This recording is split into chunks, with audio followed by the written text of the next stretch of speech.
Hello, kitties and pro bow hunters all over the world who don't like facts. I love those guys. Put your comments below in the hate section. This is our lesson for today on shoulder shots and blood trails.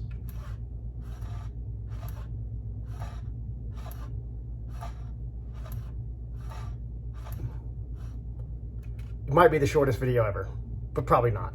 Stay tuned.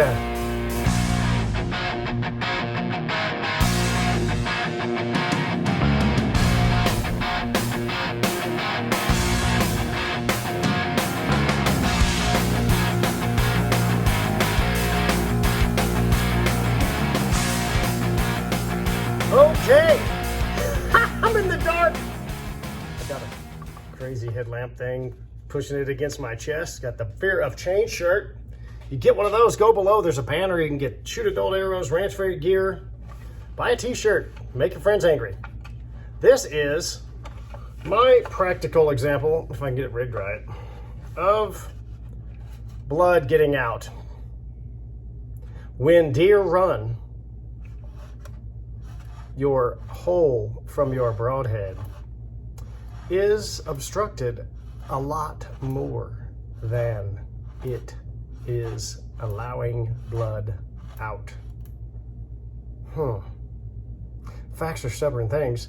Let me get a little bit more detail. I'm gonna turn the lights on, and then we'll come back to my fine example here with my crazy pieces of wood, and I'll make some sense of this.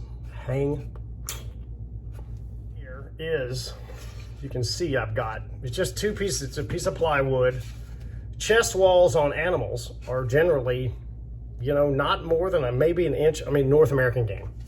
You go for the big stuff, it gets bigger, but up to elk. The chest wall on an elk with the rib cage is probably 2 inches thick, or, when you hit the ribs and have to go through it into the vital organs. However, the shoulder meat, this is kind of my example of maybe a normal sized whitetail deer that would be twice as thick of shoulder meat as the chest wall, okay? Get over that. It's an example and it's not perfectly accurate. The thickest pig I've measured was 6 inches of shoulder meat the arrow had to penetrate through before it hit the chest wall. It has to break the chest wall, and then it hits, the organs would be back here. When you are shooting perfect shot placement, and I'm gonna do a video on this because I keep getting rattling about all these clowns shooting their Twizzler sticks and their flappers, and they say it's all shot placement. Well, I get that, and all that means is we try to shoot them in the soft spot, and when we hit the really soft spot, then what happens is our arrows penetrate. But if we hit like a big piece of meat or clip an edge of a shoulder blade or a deer jumps the string, or maybe we make a mistake and it's 8 degrees, you've been sitting in a tree for 4 hours and you're really cold and you have had 17 warm-up shots, half a can of Copenhagen and 17 cups of coffee like normal, you're just out there freezing your butt off, and you might not be perfect. I know that the pro guys and the 3D guys and the Olympic guys are the best and they never miss, except for the videos we see of them hunting, kind of winging them around, and the animals still jump the string. I got all that. So I'm just gonna let those guys, the top guys who say they never miss, y'all can hate, get on the message boards and bash me. I like it. But for the rest of us humanity and the normal humans and people like me and you, this is why the blood trails on a low forward vital V shot sometimes don't really exist that much, or they seem kind of poor. Hang on. Okay, just to be real clear, whether you like it or not, the chest wall and the rib cage are a fixed object. They are incapable of moving around. They're attached to the spine at the back. They're attached to the shoulder, to the neck and the front, and to the sternum and everything else. So the rib cage does not move. But the back legs and the front legs are capable of running and going like this. That's how they move. They step forward and push back, and step forward and push back.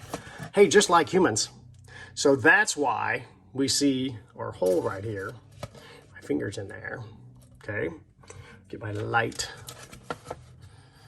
right? So there's your broadhead hole. The deer, so let's just say the deer stood stock still and he's a 3D target and he takes it like a champ. Creepy darkness. Okay, watch again. The shoulder is running, and that's a hole, not a slit, right? There's no meat hanging in the hole. That's a perfectly round, it's a 1/2 inch bit I put in there and then I walled the hell out of it. No blood. I hope that makes sense. So I'm gonna turn the light on.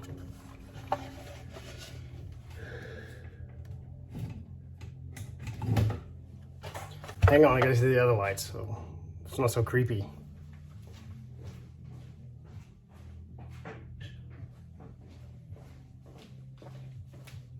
So it really gets boring to hear the comments about no blood trails and deer going 40 yards.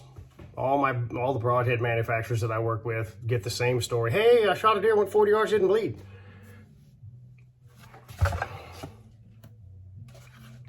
That's why. You all have been sold by the marketing companies and by the broadhead companies who have big budgets that you're gonna have blood at the second you hit the animals. And that, what you need to do, this is your challenge. The next 5 deer you shoot, write down what the blood trail was. I don't care if you're shooting the flap. I don't care if you're shooting, single bevels or whatever. Write it down. Because what you're going to find is a wide and varied set of data that's called facts that you'll have to swallow the medicine that you've been sold and what you believe. But it doesn't come true. I have done this, and I've been amazed that if on pigs, for us, on a good thoracic shot low in the shoulder, it takes about 35 yards to find blood, most of the time.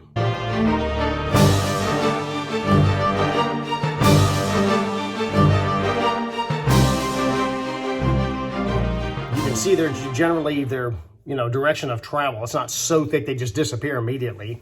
You can listen for where they go. That's always good. Use that thing. And that cuts out about 358 degrees or 360 in the direction. You don't just shoot and close your eyes and get out of the stand and go walk around and say, well, I can't find no blood. You know kind of where they went. So kind of go over there and start looking. If you hit them right, they'll be laying right there.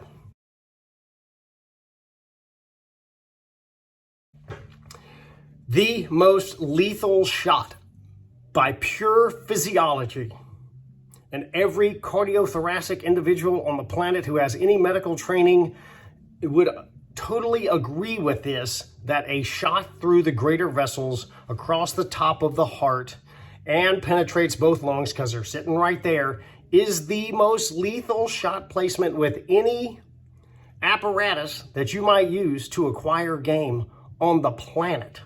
Because that's where the most efficient place to kill an animal resides. And the angle doesn't matter. They're always in the same place. The deer's facing you, if he's quartering to, quartering away, the heart and lungs don't change where they're at. And the 3D targets are bad for you. Shooting a good score in 3D is rear lungs, lots of liver hits, and some crazy stuff that trains your brain incorrectly. I have a video called The Vital V. I've covered it about 3 times with actual animals where I show you that in the Vital V there is no bone. However, when you shoot one of them big wide flappers, they like to banana bounce off of that big thick piece of meat. We're talking about Midwest whitetails with a 4 or 5 inch thick shoulder that weigh 250 pounds. You have to cut through that. It's pretty elastic. They might be moving or ducking or wheeling. Then it hits the rib cage after that, right? Again, it goes through this, and that's just a big muscle. It's got to penetrate through all that. Then it hits the rib cage, which ribs aren't that difficult, but it's a second barrier that's a complete different density. These silly fact things are crazy. So please, if you think I'm crazy, which it's debatable, put your hate mail in the bottom. I love that. And put your stupid comments in the bottom. This is all facts. When you shoot through the shoulder meat of the animal, the shoulder meat is moving.